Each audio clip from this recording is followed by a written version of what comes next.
नमस्कार विद्यार्थी मित्रांनो, मी प्राध्यापक विकास सोरगडे व्हीआरएम फिजिक्स क्लासेसमध्ये आपलं स्वागत करतो. तर आज आपण फिजिक्सचा uniform circular motion MST CT चे PYQs आज सॉल्व्ह करून घेणार आहोत. त्याच्या आधी सर्वप्रथम आपण युनिफॉर्म सर्क्युलर मोशन मधले जेवढे काही फॉर्म्युले आहेत मी फक्त फॉर्म्युले लिहून देतोय, कारण ही रिव्हिजन आहे. त्याचं मी एक्सप्लेनेशन डिटेलमध्ये नाही सांगणार आणि फक्त शॉर्टकटमध्ये फॉर्म्युले आणि त्या फॉर्म्युलांचा वापर कसा करायचा हे आपण MCQ मधून बघणार आहोत.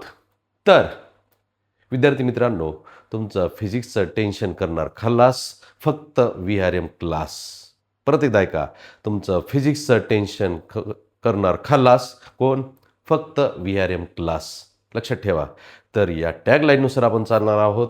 तर आता आपण बघणार इथं युनिफॉर्म सर्क्युलर मोशनचे जेवढे काय फॉर्म्युले आहेत तेवढे फॉर्म्युले आपण पटपट डिटेलमध्ये एकदा नाही शॉर्टकटमध्ये एकदा रिवाइज करणार आहोत आणि नंतर MCQ सॉल्व्ह करायला सुरुवात करू.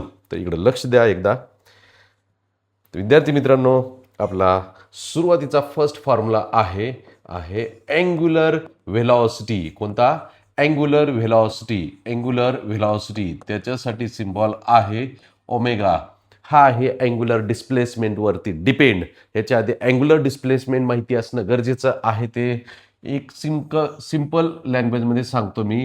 तर दोन रेडियस वेक्टर आहेत. दोन रेडियस वेक्टर मधला जो काही अँगल आहे त्या अँगलला म्हणायचं थीटा अँग्युलर डिस्प्लेसमेंट. आणि ही त्याचं लिनियर डिस्प्लेसमेंट झालं. लिनियर डिस्प्लेसमेंट म्हणजे आर्क लेंथ झाली. आर्क लेंथचा फॉर्म्युला तुम्ही इयत्ता 10वी मध्ये बघितलेला आहे. तो फॉर्म्युला काय आहे?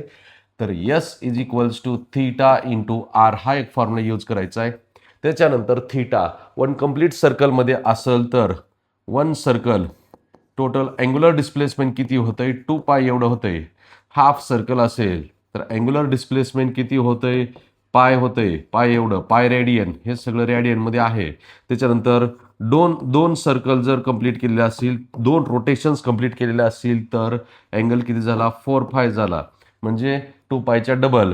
3 सर्कल असेल तर 6π म्हणजेच n नंबर ऑफ रोटेशन्स किंवा सर्कल जर कंप्लीट केलेले असतील तर n × 2π एवढा अँगल कंप्लीट होतंय. ही छोटीशी गोष्ट आहे, पण तरी पण पेपरमध्ये प्रश्न सोडवताना तुम्हाला थोडासा का होईना त्रास देणार ते. त्याच्यामुळं ह्या छोट्याशा गोष्टी आहेत त्या क्लिअर करण्यावरती भर देणं तुमचं काम आहे. ओके. तर आता अँग्युलर व्हेलॉसिटीचा फॉर्म्युला असा आहे. त्याच्यामध्ये इन्स्टंटेनियस अँग्युलर व्हेलॉसिटी असते जी टाइम डिपेंडंट असते. Time at a given instant of time. तर इन्स्टंटेनियस अँग्युलर व्हेलॉसिटी म्हणायचं. त्याचा फॉर्म्युला dθ/dt म्हणजे डेरिव्हेटिव्ह घ्यायचा थीटाचा with respect to time. T आणि टीची व्हॅल्यू जी दिलेली असेल ती ठेवायची. त्या कॅल्क्युलेशन आपल्याला काय मिळतंय? इन्स्टंटेनियस. त्याच्यानंतर दुसरं आहे ॲव्हरेज अँग्युलर व्हेलॉसिटी. त्याचा फॉर्म्युला कसा असतो ॲव्हरेज अँग्युलर व्हेलॉसिटीचा? तर θ2 - θ1 divided by time T. Okay. हाच फॉर्म्युला आपण फॉर वन कंप्लीट रोटेशन किंवा वन कंप्लीट सर्कलसाठी जर हा फॉर्म्युला बघायचा झाला तर इनिशियल अँगल नीट लक्ष द्या. ह्या डायग्राममध्ये मी एक्सप्लेन करतो. θ1 इनिशियली 0 झाला. रोटेशन कंप्लीट करून इथं आला तुम्ही तर θ2 किती झाला? तर तो होतो 2π. ओके. θ1 θ2 व्हॅल्यू मिळाल्या. हे रोटेशन कंप्लीट करण्यासाठी लागलेला टाइम त्याला काय म्हणतात? टाइम पिरियड म्हणायचं. आणि वन रोटेशनमध्ये आपल्याला मिळते काय?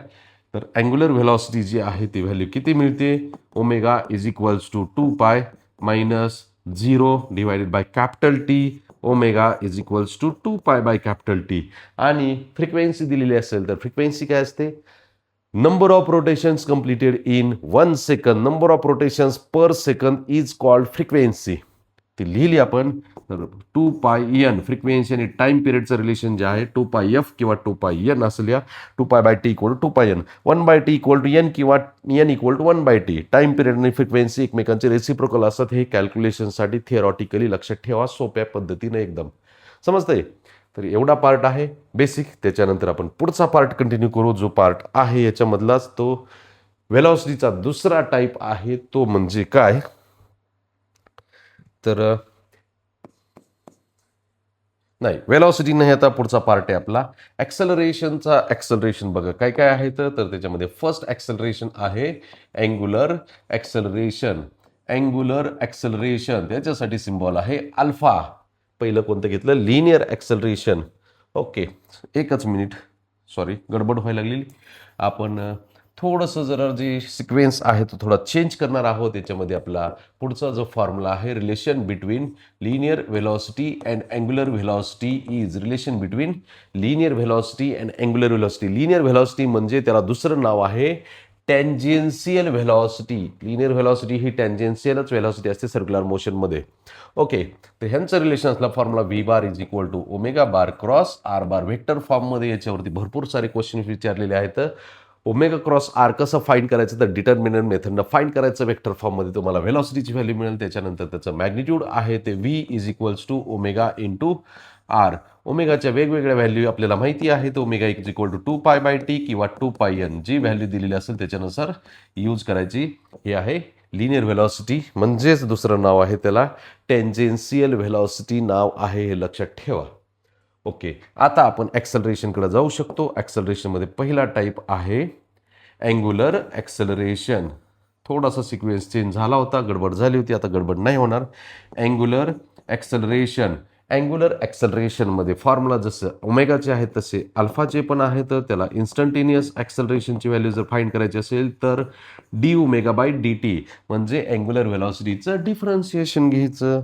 ओके, त्याच्यानंतर पुढचा पार्ट असा आहे average angular acceleration. Average angular acceleration. Average angular acceleration is equals to omega 2 minus omega 1 divided by time T, किंवा ओमेगा 2 आणि ओमेगा 1ला ओमेगा म्हणजे 2πn फ्रिक्वेन्सी दिली असेल तर 2πn2 minus 2πn1 divided by T. या दोन्हीमध्ये जर 2π कॉमन घेतला तर average angular acceleration is equals to 2π in bracket n2 minus n1 divided by T.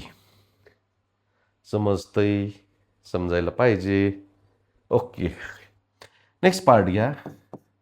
त्याचा पुढचा पार्ट आहे दुसरं ॲक्सेलरेशनचा टाईप आहे सेंट्रीपिटल ॲक्सेलरेशन. याचा डायरेक्ट फॉर्म्युला सांगतो मी. सेंट्रीपिटल ॲक्सेलरेशन, तर AC direction is toward the centre along the radius, त्याला centripetal acceleration म्हणायचं. ACची व्हॅल्यू आहे v² डिवायडेड बाय r किंवा ओमेगा² इंटू r किंवा v इंटू ओमेगा.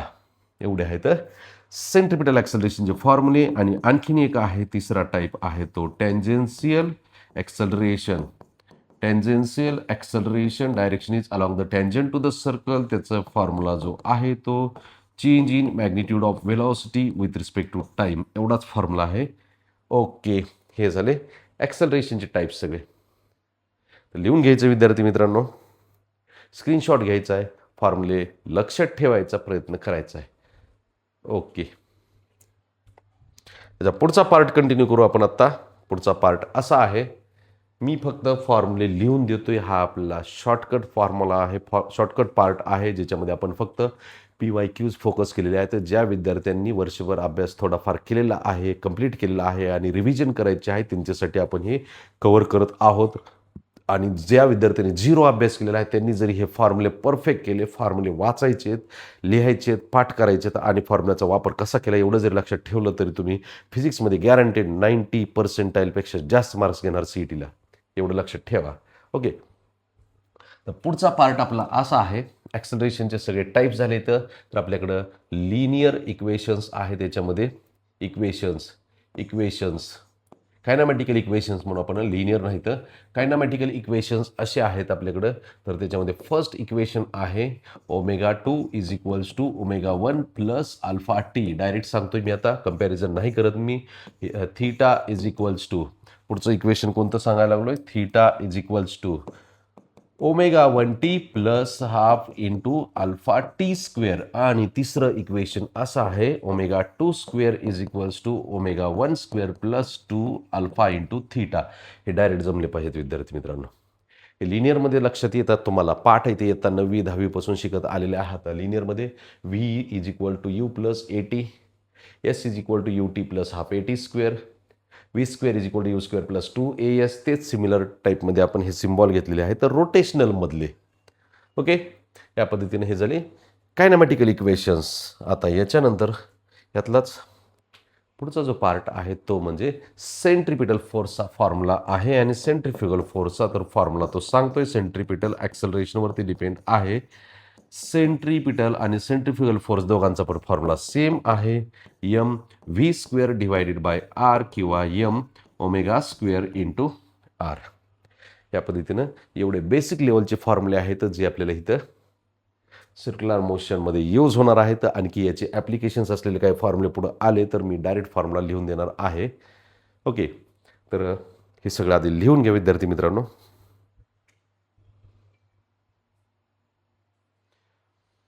विद्यार्थी मित्रांनो, आजचा आपला फर्स्ट क्वेश्चन असा आहे. क्वेश्चन आहे, particle is performing uniform circular motion of a radius π/2 metre makes X revolutions in 30 second. Its tangential velocity.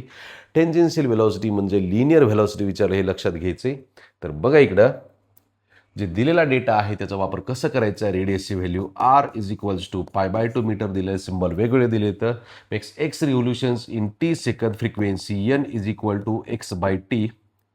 Number of revolutions per second is called frequency. असे मी definition सांगितली. लक्षात राहत नसलं तर तो पार्ट लिहून घ्यायचा आहे. ओके, नेक्स्ट टेंजेन्शियल व्हेलॉसिटीचा फॉर्म्युला आहे v is equals to omega into R. Omega म्हणजे 2πn into R.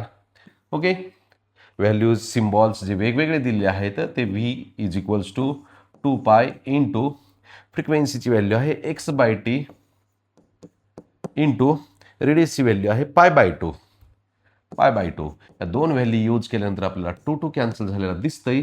Velocity v equal to न्यूमरेटरला π² x डिवायडेड बाय t. समजतंय? ओके, लिहून घ्या. प्रश्न सोपा आहे पण फक्त केअरफुली फॉर्म्युला यूज करायचा आहे. सिम्बॉल वेगवेगळे दिलेले तर काही दिलेलं असू द्या. आधी काय सांगतोय फॉर्म्युले क्लिअर करण्यावरती भर द्या. Next क्वेश्चनकडे. For particle moving in circle with constant angular speed, which of the following statement is true? Constant linear speed, constant angular speed असे असतील वर्ड तर युनिफॉर्म सर्क्युलर मोशन म्हणायचं. UCMच्या कॅरेक्टरिस्टिक्स मी लिहून देतो इथं. तर याच्यामध्ये कॉन्स्टंट कोण कोण असते तर कॉन्स्टंट असलेल्या गोष्टी ज्या आहेत ते एक शब्द लिहितोय मी, स्पीड आहे. अँग्युलर व्हेलॉसिटीचे म्हणजे अँग्युलर स्पीड आहे आणि कायनेटिक एनर्जी एक आहे. एवढ्या गोष्टी कॉन्स्टंट असतात. त्याच्यानंतर चेंजिंग कोण कोण आहे म्हणजे डायरेक्शन चेंज होती असं कोण कोण आहे चेंजिंग. ओके, इथं सेंट्रिपिटल ॲक्सलरेशनचं मॅग्निट्यूड पण विचार केला तरी कॉन्स्टंटच आहे. पण चेंज कोण कोण होतंय, लिनियर व्हेलॉसिटीची डायरेक्शन, लिनियर मोमेंटमची डायरेक्शन, सेंट्रिपिटल ॲक्सलरेशनची डायरेक्शन. जेवढ्या वेक्टर क्वांटिटी आहेत त्याच्यामध्ये लिनियर व्हेलॉसिटी, लिनियर मोमेंटम आणि सेंट्रिपिटल ॲक्सलरेशन यांच्या डायरेक्शन चेंज होतात. आणि तिसरा पार्ट राहिला ते लिहून घ्यायचं विद्यार्थी मित्रांनो. याच्यामध्ये झिरो कोण कोण असतं युनिफॉर्म सर्क्युलर मोशनमध्ये तर त्याच्यामध्ये एक अँग्युलर ॲक्सलरेशन एक 0 झाला. त्याच्यानंतर tangential acceleration AT is equal to 0 झाला. आणि तिसरा आहे वर्क डन. सगळ्यात इम्पॉर्टंट क्वेश्चनमध्ये आलेले बऱ्याच वेळा CETला वर्क डन. एवढ्या गोष्टी 0 आहेत. म्हणजे हे UCMच्या कॅरेक्टरिस्टिक्स मी शॉर्टकटमध्ये सांगितलेत. हे सगळं लक्षात ठेवायचं तुमचं काम आहे. लक्ष जर ठेवलं तर याच्याशी रिलेटेड काही क्वेश्चन कसाही येऊ द्या, तुम्हाला याच्यापेक्षा वेगळं काही विचारणार नाहीत. समजतंय? तर लिहून घ्या आणि पुढचा पार्ट आपण बघू आता. For a particle moving in a circle with constant angular speed, which of the following statement is false? Velocity vector is tangent to the circle. Correct आहे. लिनियर व्हेलॉसिटीला टेंजेन्शियल व्हेलॉसिटी पण म्हणतात. करेक्ट आहे. The acceleration vector is tangent to the circle. Acceleration हा centripetal acceleration असतो. UCMमध्ये centripetal ॲक्सलरेशनची direction change होते. ते कुठं असते? Towards the centre along the radius असते. मग इथं काय दिलंय? टेंजंट दिलंय. टेंजेन्शियल ॲक्सलरेशन कसं असतंय? 0 असतंय. विषय संपला. टेंजेन्शियल ॲक्सलरेशन 0 असते, त्याला डायरेक्शनच नाही राहणार. मग राहते कोणतं? सेंट्रिपिटल ॲक्सलरेशन आहे, त्याची डायरेक्शन टुवर्ड्स द सेंटर असते. हे रॉंग स्टेटमेंट इथं दिसते आपल्याला. टेंजंट आहे ते.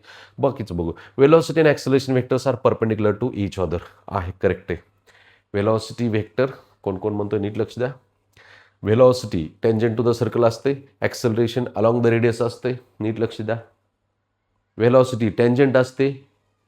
व्हेलॉसिटी टेंजंट असते. व्हेलॉसिटी टेंजंट असते. आणि दुसरं acceleration along the radius towards the centre असते. दोन कसे झाले? सर्कल चॅप्टरमध्ये बघितलंय लहानपणी इयत्ता 10वी. काय आहे? परपेंडिक्युलर आहेत दोन्ही. करेक्ट आहे हे पण. आणि acceleration vector points towards the centre हे दिसतंय ह्याच्यामध्ये मी दाखवतो ते. करेक्ट आहे हे पण. रॉंग स्टेटमेंट जे आहे ते B ऑप्शन आहे. म्हणजे हे कॅरेक्टरिस्टिक तुम्ही सगळं व्यवस्थित लक्षात घ्या. याच्यानुसार तुम्हाला रॉंग करेक्ट स्टेटमेंट काय आहेत ते क्लिअर होतील याच्यामधून. समजलं? चला नेक्स्ट क्वेश्चनकडे. थेरॉटिकल क्वेश्चन आहे पण डोक्याचं दही करणारा क्वेश्चन आहे. Vehicle is moving with a constant speed of 10 meter per second in a circular horizontal track of radius 20 meter. A bob is suspended from the roof of vehicle by a massless string. The angle made by the string with the vertical will be. कारनं road सोबत जेवढा angle केलेला असेल तेवढा Bob angle तयार करणार आहे. मग त्याच्यानुसार आपल्याला फॉर्म्युला यूज करायला लागेल टॅन थीटाचा. तर फॉर्म्युला कुठून आणला मी, तर याच्यामध्ये फॉर्म्युला जो आणलेला आहे तो बँक्ड कर्व रोडचा फॉर्म्युला आहे. Moving constant speed circular horizontal track of radius, त्याच्यामध्ये फॉर्म्युला डायरेक्ट सांगतोय मी. Tan theta is equals to V square divided by R G. Horizontal road दिलाय सर, बँक्ड काय यूज केला, तिथं ज्यावेळेस पेंडुलम काय होतंय इन्क्लाइन होतंय त्यावेळेस पेंडुलमचा जो काही टेन्शन इन द स्ट्रिंग आहे तो बॅलन्स करायचा एक टी साइन थीटा आणि टी कॉस थीटामध्ये, आणि त्या दोघांचा रेशो घ्यायचा. तुम्हाला फॉर्म्युला डायरेक्ट मिळून जाईल tan theta equal to V square divide by R G. आपण कॅल्क्युलेशन करू. Tan theta is equals to velocity आहे 10 metre per second, 10 into 10 divided by रेडियसची व्हॅल्यू आहे 20 इंटू जीची व्हॅल्यू 10 घेतली, 10 10 कॅन्सल झाला, 0 0 कॅन्सल झाला, 1/2 किंवा 0.5. Tan theta is equal to 0.5 हे आपलं आन्सर आहे. याच्यानुसार आहे का बघू. ऑप्शन नंबर ए करेक्ट आहे. समजतंय, लिहून घ्या सोल्युशन, प्रश्न वाचा. नेक्स्ट क्वेश्चनकडे चला. लक्ष द्या. Two stones of masses m and 3m are whirled in a horizontal circle with heavier one of radius r/3, lighter one of radius r. The tangential speed of lighter stone is n times the value of heavier stone. When magnitude of centripetal force becomes equal, value of n is force F1 is equals to F2. Okay, फोर्सचा formula use करा बेटा. फोर्सचा formula कसा आहे, M V square divided by R. M1 V1 R1, M V square divided by R, sorry just a minute, M V square divided by R, M2 V2 R2. Okay, आणि आता याच्यामध्ये काय काय दिलेलं आहे त्याच्यानुसार आपण बघूयात. तर याच्यामध्ये मास M1ची 2 stones of masses M and 3M, छोटासा स्टोन आहे त्याचं मास M लिहिलेला आहे. ओके, मोठा स्टोन आहे त्याचं मास 3M लिहिलेला आहे. ओके, त्याच्यानंतर heavier one is radius r/3. Heavier one आपण राईट साईडचा घेतलाय, त्याची रेडियस r/3 घेतली, no problem. Lighter one is radius r घेतली, no problem. Then tangential speed of, tangential speed सारखं येते ते लिनियर स्पीड झाली बेटा. स्टोन इज n टाइम्स, म्हणजे ही जी आहे n times value of heavier stone. Heavier स्टोनची आपण वेलॉसिटी जर V2 स्क्वेअर घेतली तर V1ची व्हॅल्यू जी आहे ती n टाइम्स V2 आहे, आणि त्याचा स्क्वेअर केला तर याच्यामधल्या काही काही व्हॅल्यू कॅन्सल होतात. हा मास मास कॅन्सल झाला, r कॅन्सल झाला, याच्यामध्ये n स्क्वेअर झाला आणि V2 स्क्वेअर लिहिला इज इक्वल्स टू 3 न्यूमरेटरला गेला 9 टाइम्स झाला V2 स्क्वेअर. आता V2 स्क्वेअर कॅन्सल केला. Finally n square is equals to 9. Taking square root on both sides we get n is equals to 3 is the final answer, n equal to 3. समजले. Centripetal फोर्सचा formula use केला आपण याच्यामध्ये, का दिले तसं आपल्याला.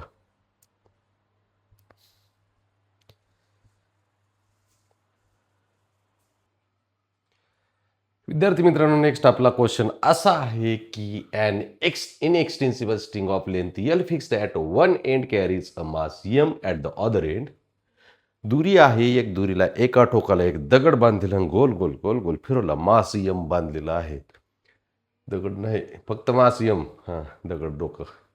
If the string makes 1/pi revolutions per second around the vertical axis through the fixed end, okay, frequency tension in the string is, आपल्याला एक रोटेशन मधलं सेंट्रिपिटल फोर्स मधलं एक ॲप्लिकेशन माहिती आहे.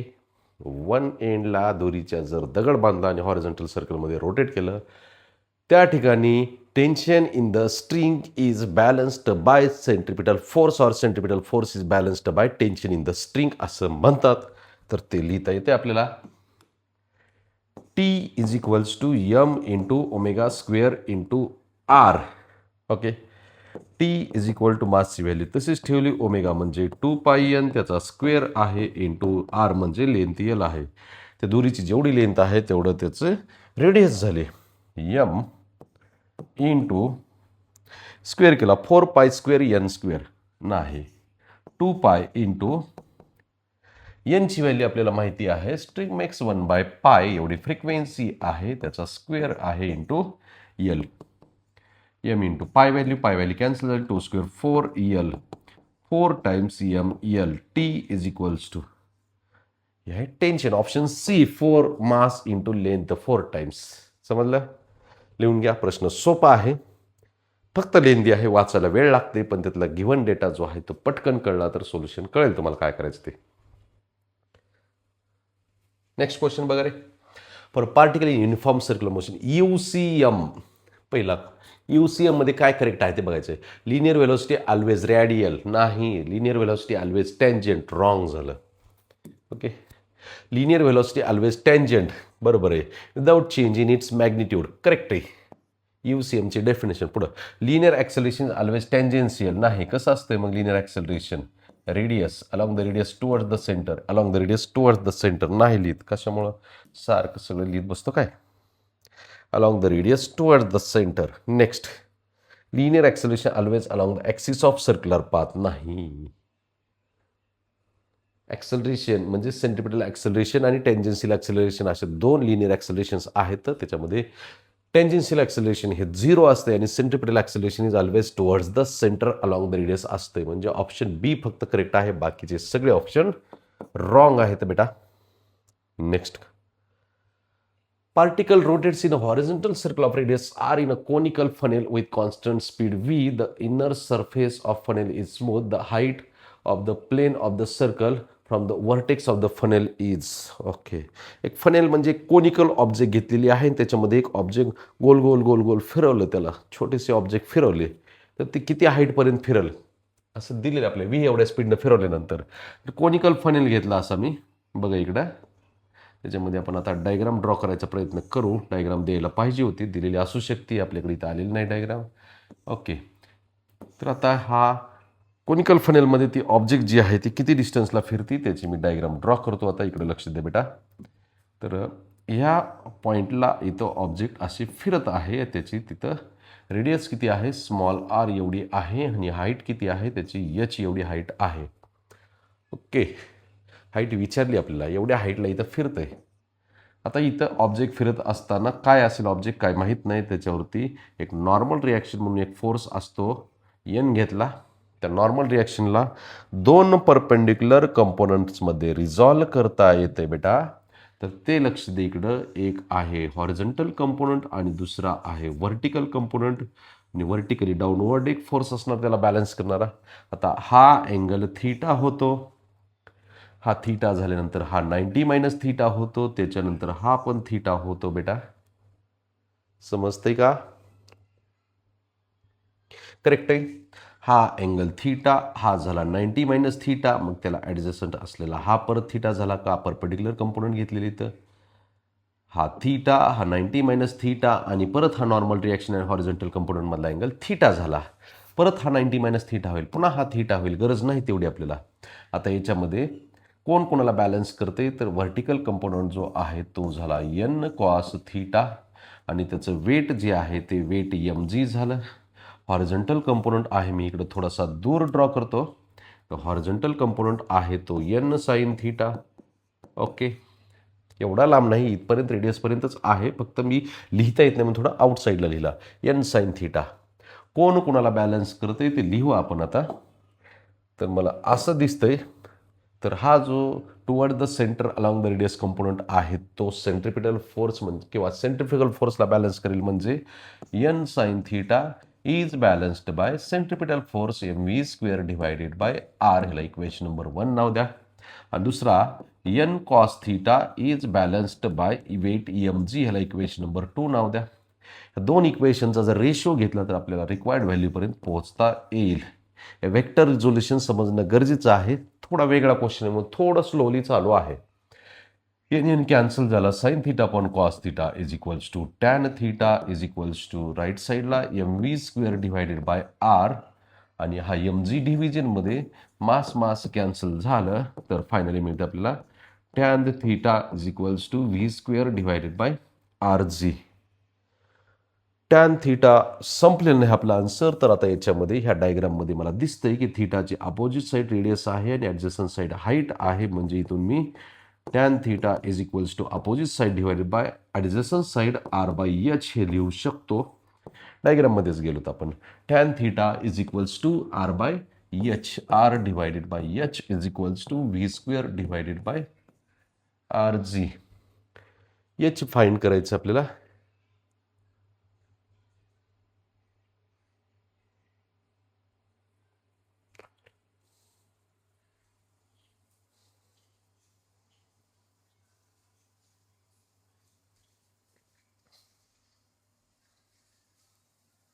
एच फाइंड करण्यासाठी आर आर मल्टिप्लिकेशनमध्ये आला, जी बाय व्ही स्क्वेअर असं होते. एकच मिनिट बेटा.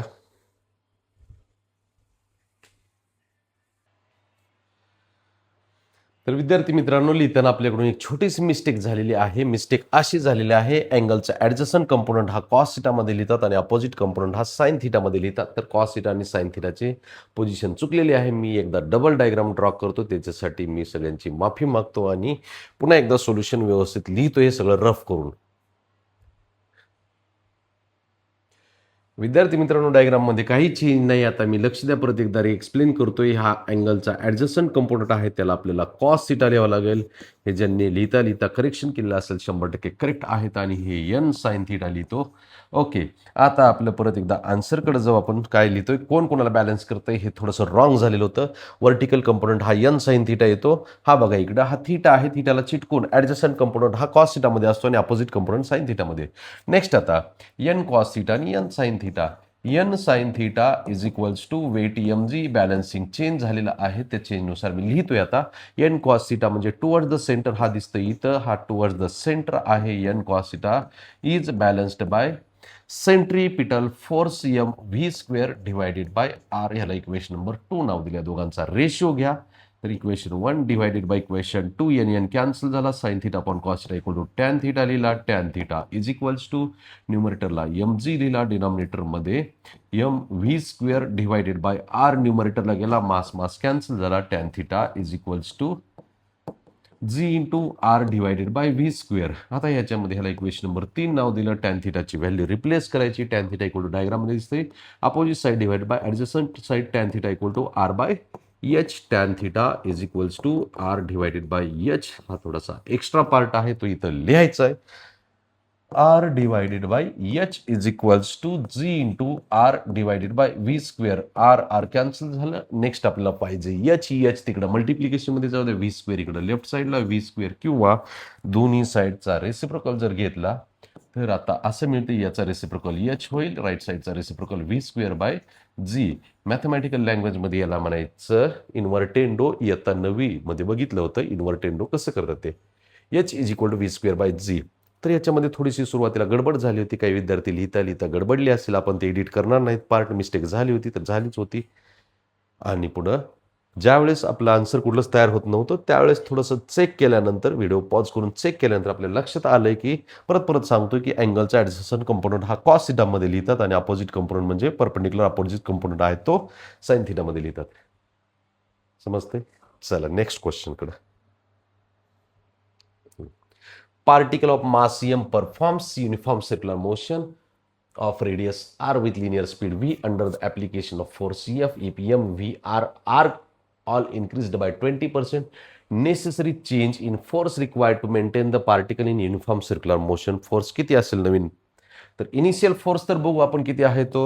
युनिफॉर्म सर्क्युलर मोशनमध्ये फोर्स असतो centripetal force M V square divided by R. ह्याला इक्वेशन नंबर 1 नाव द्या. आता नवीन फोर्स जो आहे तो आपल्याला फाइंड करण्यासाठी आपण त्याला F2 म्हणू. F2 मध्ये काय काय केलंय तर mass, velocity, radius all are increased by 20%. 20% increase झाल्या म्हणजे इनिशियल व्हॅल्यू किती होती? 100 होती. नवीन व्हॅल्यू किती झाली? 120 झाली. 120 m डिवायडेड बाय 100 झालं, मासचं झालं.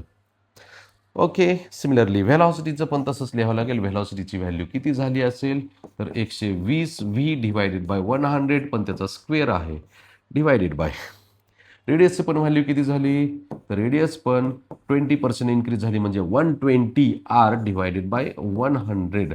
100 का लिहिलंय, तर पर्सेंटेज हे 100 मध्ये असते आणि 100 मध्ये 20 ची वाढ झाली म्हणजे 120 फायनल व्हॅल्यू झाले. हे 0 हे आणि हे 100 120 हे सगळं कॅन्सल झालं. आता राहिलेला पार्ट जो आहे तो व्हेलॉसिटीचा राहतोय. F2 इज इक्वल्स टू न्यूमरेटरला मास, डिनॉमिनेटरला रेडियस आहे तसं ठेवलं आणि राहिलेला जो पार्ट आहे ते आपण कंप्लीट करू. ह्यातला एक एक झिरो पण कॅन्सल होते. आता बाकीचं कॅन्सल करू नका. 12चा वर्ग किती झाला, 144 V.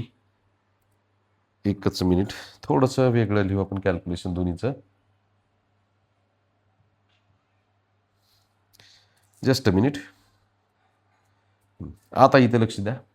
हा तर कॅन्सल झालाय. कॅन्सल केलेला पार्ट तसाच ठेवला. आता हा 12चा वर्ग किती होते, 144 होते आणि ह्या 10चा वर्ग किती होते, 100 होते आणि हा V² थोडासा बाजूलाच लिहिला आपण. ओके, तर आता मी काय करतोय, तर त्याच्यामध्ये कॅल्क्युलेशन किती पर्सेंटचं कसं आहे ते लक्षात ठेवण्यासाठी, लक्षात घेण्यासाठी काय करा, हे सगळे नंबर्स आहेत बाजूला लिहा. किती आहेत नंबर, 144 डिवायडेड बाय 100 आहे आणि बाकीचा part mv² by r, mv² divided by r असा आहे. तर F2 इज इक्वल्स टू ही व्हॅल्यू जी आहे 144 डिवायडेड बाय 100 इंटू F अशी लिहिली. तर आता ही जी आहे दिसतंय तुम्हाला तिथं काय, 100 मध्ये कितीनं व्हॅल्यू वाढली, 4C, तर 44 वाढली, 144 नाही वाढली. परत एकदा बघा क्वेश्चनमध्ये, नेसेसरी चेंज किती झालाय. इनिशियली 100 जर व्हॅल्यू असेल तर त्याच्यामध्ये कितीनं वाढली, तर 44 वाढली. 44% हे करेक्ट आन्सर आहे. 144 नाही, चेंज नाही. फायनल व्हॅल्यू जर असेल किती झाली, तर 144% फायनल व्हॅल्यू झाली. पण चेंज कितीचं झालाय, तर 44% झालं. लिहून घ्या हे.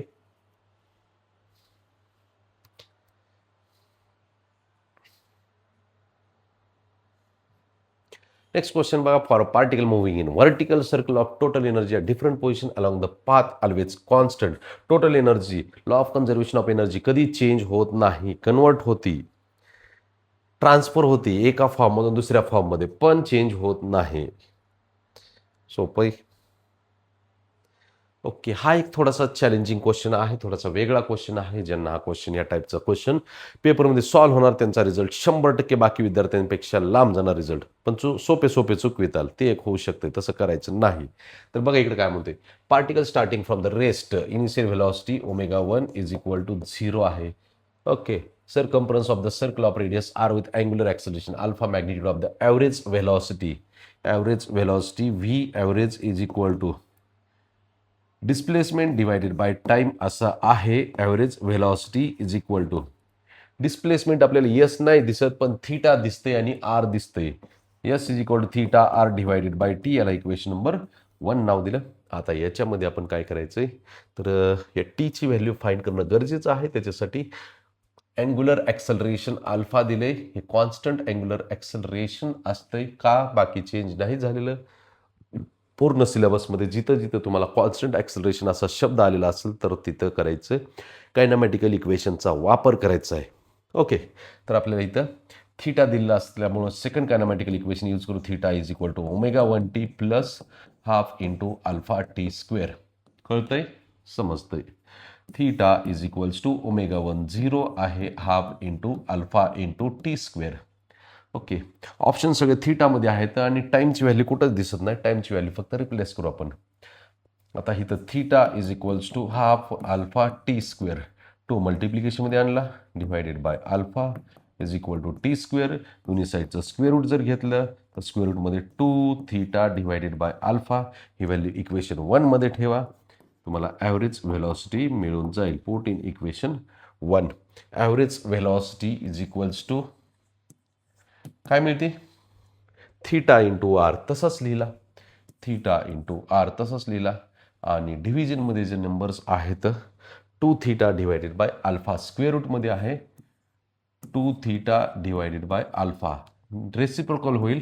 Average velocity is equals to theta R into square root alpha divided by 2 theta. Theta square रूटमध्ये न्या, स्क्वेअर होतो त्याचा, R into alpha into theta square divided by 2 theta. Theta cancel झाला. तर ॲव्हरेज व्हेलॉसिटीचा फायनल फॉर्म्युला आहे R into under root alpha into theta divided by two he average velocity मिळाली. आहे का असा ऑप्शन? बघू आपण. √α θ / 2 डी ऑप्शन आहे असं. थोडंसं चॅलेंजिंग काम आहे. बेसिक फॉर्म्युले यूज करायचे, तर दिलेल्या कंडिशननुसार आपण फक्त फॉर्म्युले चेंज करत गेलो. बेटा फॉर्म्युले येणं गरजेचं आहे फिजिक्सला स्कोअर आणायचा असेल तर. लोक म्हणते तर फॉर्म्युले पाठ करू नका. मग फॉर्म्युले पाठ करू नका तर करायचं काय? प्रश्नचिन्ह.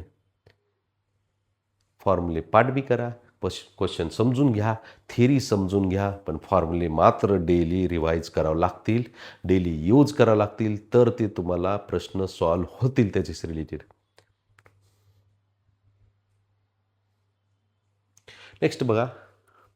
A body performing uniform circular motion of radius r has frequency and its centripetal acceleration per unit radius is proportional to n raised to x value of x. सोपं आहे. युनिफॉर्म सर्क्युलर मोशन आली आणि frequency N दिली आहे. Centripetal ॲक्सलरेशनचा formula centripetal acceleration A is equals to ω² into R small R capital R. कसं येईल? ए by R विचारलेलं आहे. ओमेगा म्हणजे 2πn raised to 2. Okay. A by R is equals to 4π² into n². आपल्याला काय पाहिजे? फक्त फ्रिक्वेन्सी रेस टू एक्स. एक्सची व्हॅल्यू किती आली? 2 आली. 2. फ्रिक्वेन्सीचा कितवा इंडेक्स आहे विचारले. ओके, समजलंय? सोपं आहे. चला next क्वेश्चनकडे. Two objects of masses m1 and m2 are moving in the circle of radii r1 and r2 respectively. Their respective angular speeds ω1 and ω2 are such that they both complete one revolution in same time t. Time period same. Time period same. Time period same. कायम लक्षात ठेवा. लाखातलं वाक्य. Time period same असेल तर angular velocity same. ω1 is equals to ω2. Ratio of the linear speeds विचारलेला आहे. Linear speed आणि angular स्पीडचं रिलेशन असलेला फॉर्म्युला आपण असा घेतलेला होता. v is equals to omega into R. याचा वापर करायचा आहे. Omega equal to v/r.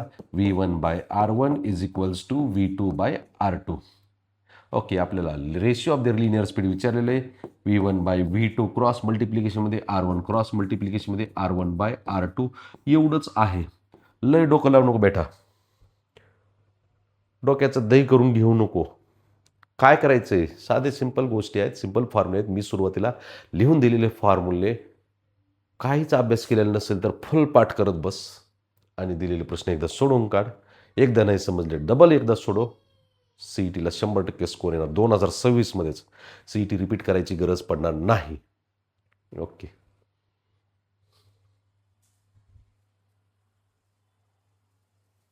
एक क्वेश्चन बघा असा आहे. A particle of mass m moves along a circle of radius r with constant tangential acceleration. परत एकदा कॉन्स्टंट टेंजेन्शियल ॲक्सलरेशन दिलेलं आहे. म्हणजे आपल्याला एकदा तरी कायनामॅटिकल इक्वेशन यूज करावं लागणार आहे बेटा. Kinetic energy of the particle is E. Okay. By the end of third revolution after beginning of the motion the magnitude of the tangential acceleration is. Tangential acceleration find करायचं आहे तर आपल्याला असं use करावं लागेल. इकडे लक्ष द्या. कॉन्स्टंट टेंजेन्शियल ॲक्सलरेशन दिलेलं आहे. थर्ड कायनेमॅटिकल इक्वेशन यूज करावं लागेल. का म्हणतोय परत? सर डायरेक्ट कसं काय? तुम्ही v इक्वल टू u+at मध्ये जर गेलात तर तुम्हाला व्हेलॉसिटी एक माहिती, u इनिशियल माहिती, t माहीत नाही. टाईमची व्हॅल्यू माहीत नाही म्हणून पहिलं इक्वेशन यूज करता येत नाही. कन्फ्युजन नको. दुसऱ्यामध्ये इक्वेशनमध्ये पण थीटा आहे. इथं थीटाचा काही संबंध आहे. थीटा आहे पण टाईमची व्हॅल्यू आहे. थीटा म्हणजे सेकंड इक्वेशन जे आहे, नीट लक्ष द्या परत एकदा. नाही कळालं तर डिस्प्लेसमेंट. सेकंड इक्वेशनमध्ये काय आहे? S is equal to ut + ½ at². S displacement आहे आपल्याकडे. कुठे? इथं हिडन आहे. सगळं सांगतो मी. टाईमची व्हॅल्यू नाही त्याच्यामुळे सेकंड इक्वेशन पण यूज करत नाही. थर्ड इक्वेशन यूज करतो direct. v² is equal to u² + 2as. Initial velocity 0 आहे. v² is equals to 2as. हे ॲक्सलरेशन टँजेन्शियल ॲक्सलरेशन आहे. a equal to v² divided by 2s. Okay. आता इथं मी काय करतो बघा. डिस्प्लेसमेंट फाईंड करतो. किती वेळानंतरचं? s is equals to theta into r. Radius दिली आपल्याला. ओके. काय घेणं देणं आहे? S is equal to theta into r. S is equal to 3 रिव्होल्यूशनमध्ये थीटा किती होतंय तेवढा लिहायचा आहे फक्त. एका रिव्होल्यूशनमध्ये थीटा 2 पाय होते, 2 रिव्होल्यूशनमध्ये थीटा 4 पाय होते, 3 रिव्होल्यूशनमध्ये थीटा किती होतंय 6 पाय एवढं होतं. 6 पाय इंटू आर हे यस झालं, ते लिहिलं मी. A equal to V square divided by 2 into 6 pi R. ह्याला इक्वेशन नंबर 1 नाव द्या. संपलेलं नाही आन्सर आपलं. आता आणखीन काय दिलंय तर एनर्जी दिलेली, एनर्जीची व्हॅल्यू ही व्हीची व्हॅल्यू रिप्लेस करण्यासाठी दिलेली आहे. कायनेटिक एनर्जीचा फॉर्म्युला माहिती ना आपल्याला, माहिती आहे, तो आहे E is equals to 1/2 M V square. त्यातून व्ही स्क्वेअर फाईंड करायचं 2E divided by M is equal to V square. 2E divided by M ही व्हॅल्यू इक्वेशन 1 मध्ये टाका, तुमचं फायनल ॲक्सेलरेशन मिळून जाईल. A is equals to V स्क्वेअरची value 2E divided by M आणि डिव्हिजनमध्ये आहे तसं लिहिलं 2 into 6 pi R. 2 into 6 pi R. 2 2 cancel झाला. फायनली ॲक्सेलरेशनची व्हॅल्यू आहे E divided by M 6 pi R. हे असं आन्सर असलंच पाहिजे, ऑप्शन नंबर बी. या पद्धतीनं आपण खूप सारे क्वेश्चन्स बघितलेले आहेत बेटा. तर राहिलेले क्वेश्चन आहेत आपल्या नेक्स्ट लेक्चरमध्ये कंप्लीट होऊन जाईल. हा चॅप्टर 2 लेक्चरचा चॅप्टर आहे. ठीक आहे, तर आज हा कंप्लीट केलेला पार्ट जो आहे तो डबल एकदा सॉल्व करा. व्हिडिओ पॉज करत करत लिहा, थोडंसं केअरफुली फॉर्म्युले पाठ करा पण. ओके, थांबू इथं. थँक्यू.